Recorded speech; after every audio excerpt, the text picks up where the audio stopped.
10 মাস পেটে রাখলাম আমি, 15 মাস দুধ খাওয়ালাম আমি, রাতের পর রাত জাগলাম আমি, কিন্তু আমার থেকে বেশি পাগল বাপের প্রতি। হ্যাঁ জানি বাচ্চারা বাপের প্রতি একটু পাগল হয়, কিন্তু এমন পাগল, বাপ কাজে যাইতে পারে না, বাপ ওয়াশরুমে যাইতে পারে না, বাপ বাইরে যাইতে পারে না, গেট খোলা পাইলেই বাপের পিছু পিছু ছুটবে।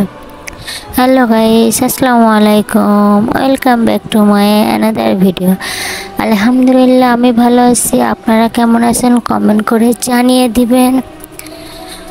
আলহামদুলিল্লাহ আলহামদুলিল্লাহ আপনাদের দোয়ায় সবার আল্লাহর রহমতে আমি আমার পেজটারে ঠিক মতন আগাইতে পারতেছি, কিন্তু ডাউন যেহেতু হয়ে গেছে ওটা তুলতে একটু কষ্ট হবে।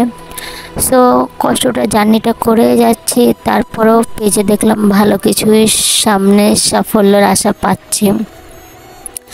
তো যারা আমার ভিডিও ছাড়তে খারাপ মনে করেন তাদেরকে বলি, আমি সবগুলো আমার বাচ্চার ছোট ছোট স্মৃতি আমি তুলে ধরার জন্য আমি ভিডিওগুলো করি। যেহেতু ফোনে ক্যাপচার থাকে, অনেক সময় ফোনগুলো হারিয়ে যায়, ফোন থেকে ভিডিওগুলো ডিলিট হয়ে যায়, সেই হিসেবে আমি ওর ছোট ছোট খুনসুটি ছোট ছোট মা হিসেবে, কিন্তু প্রতিটা বাচ্চার এইগুলো একটা মায়ের কাছে খুব সেন্সিটিভ বিষয়, খুব আনন্দের বিষয় হয়। তো যেহেতু মা হলাম, অনেক কিছু ত্যাগ করতে শিখেছি, অনেক কিছু যেটা না পারা কাজ করতে শিখে গেছি। মা মানে সব পারে, মা মানে অলরাউন্ডার, মা মানে এমন কিছু নাই মা পারে না। সো আমি বাচ্চার এই ছোটো ছোটো ভিডিওগুলো ক্যাপচার করে আপনাদের মাঝে শেয়ার করি, আমি স্মৃতি হিসেবে শেয়ার করি, কিন্তু আপনারা খুনসুটি ও দুষ্টামি ও চঞ্চলতা সবগুলো আপনারা খুব পছন্দ করেন।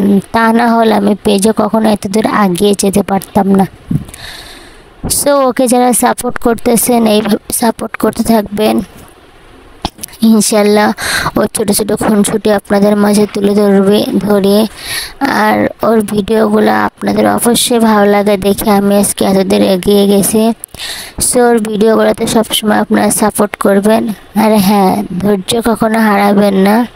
মাশাল্লাহ আল্লাহ আমার অনেক ধৈর্য দিয়েছে, পাহাড় সমান ধৈর্য। এক সময় বলতাম আল্লাহ কেন আমার এত ধৈর্য দিয়েছে, কিন্তু এখন এই ধৈর্যের ফল হয়তো আমি ভবিষ্যতে পাবো ইনশাল্লাহ।